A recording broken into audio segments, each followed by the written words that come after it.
Hi there, in this video we're going to do kind of like some motion blurry effect, mainly so that I can show you how you can apply effects to individual parts of this essential graphics panel and not affect everything in it. You can do little parts. So let's jump in here and kind of make this slidey blurry thing. All right, let's add that blur effect. Okay, so let's find it in your effects panel. Let's type in Gaussian, or at least the first 3 letters. Find it, drag it on to the clip we want it to add it to. And if we crank it up, where is it? Gaussian blur, if crank it up, it's doing it to the logo and the text and the background, so that's not what we want. What ends up happening is, let's have a look now. Because we've got this more complex essential graphics kind of panel, okay, see Gaussian blur gets stuck at the top, it affects everything underneath it. So if I drag it underneath the logo, can you see it affects the text, but not the logo now. So you need that structure to work for you. And in our case, what we want to do is, let's say that we want it to be, because I want it to do the text, but not the background, because the background's gone all blurry. Can you see, let's turn that off. Eyeball on and off. Can you see it's blurred the background? You can kind of see the edges there. I want just the text. How do I do that? That's where these folders come in handy. If you didn't have a folder, okay, you're not going to be able to do just the text, but because it's in its own bin, okay, so you make a bin, you can drag your text into it. I'm going to delete that one. Let's do them all. Let's pretend you don't have a bin. You come out. Okay, let's get rid of that. Let's say you don't have a bin. Okay, so I want the Gaussian to only apply to this text. You make a bin. We call it text. You're with me, right? Test every time. Okay, and just make sure it is above our text. But because it's inside this little bin, it doesn't kind of come out here and grab the background. You can see it's not touching the background at all. Background is A-OK. So Gaussian blur, let's animate it over time. Okay, so let's have a look at the beginning. So our little animation goes like this, kind of slides down. Okay, so at the beginning I want it to be really blurry, and at the end here I want it to not be blurry. So how blurry? Let's have it Gaussian blur selected. Okay, and what I want to do is I want to over here find it, which can be troubling or problematic. Okay, have a look through here. There it is, finally found it. Okay, I want the blurriness in my case to be just vertical, up and down, because I want it to feel like it's moving this way.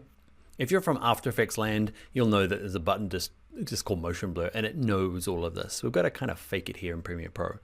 So blurriness, how blurry? I don't know, it's up to you. That looks good to me. So I want it to be at 124 at the beginning, so while it's moving fast. And then after, when it comes into land, okay, how do I find it where it comes into land? In this case, I can kind of see my keyframe there. Is that it? No, that's my logo one.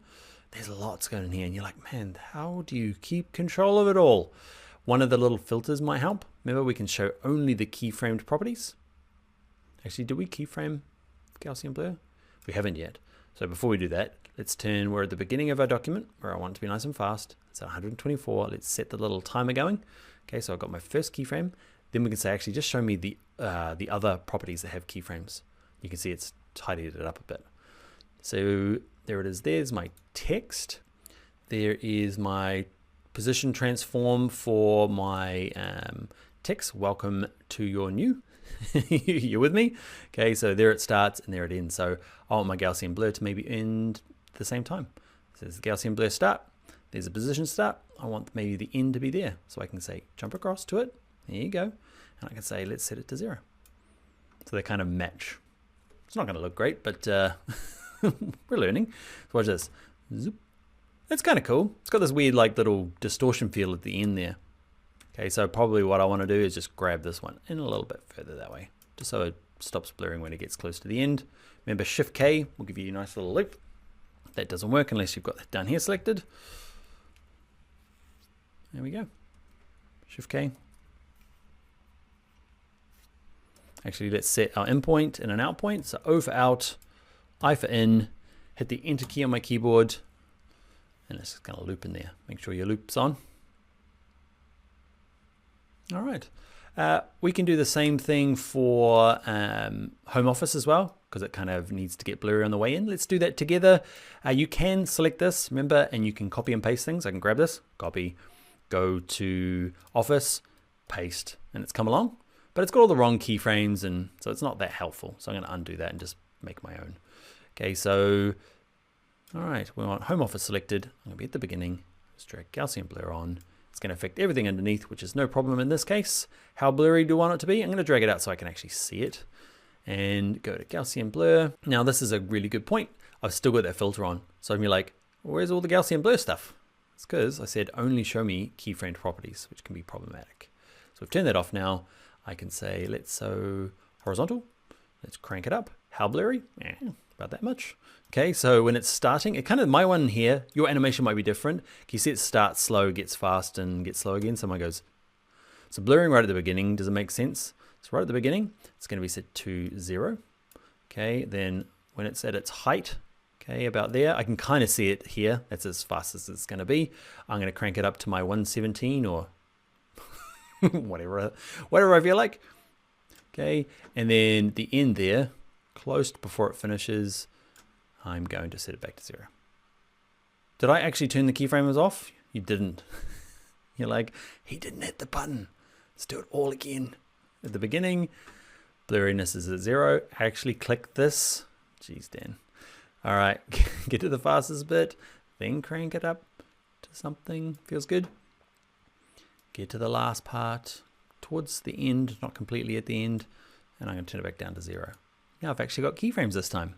Why do it once when you can do it twice? It's probably not blurry enough in the middle, so just make sure that you can use these little arrows or hold the shift key, snap between these. Okay, make sure you're on that keyframe, crank it up.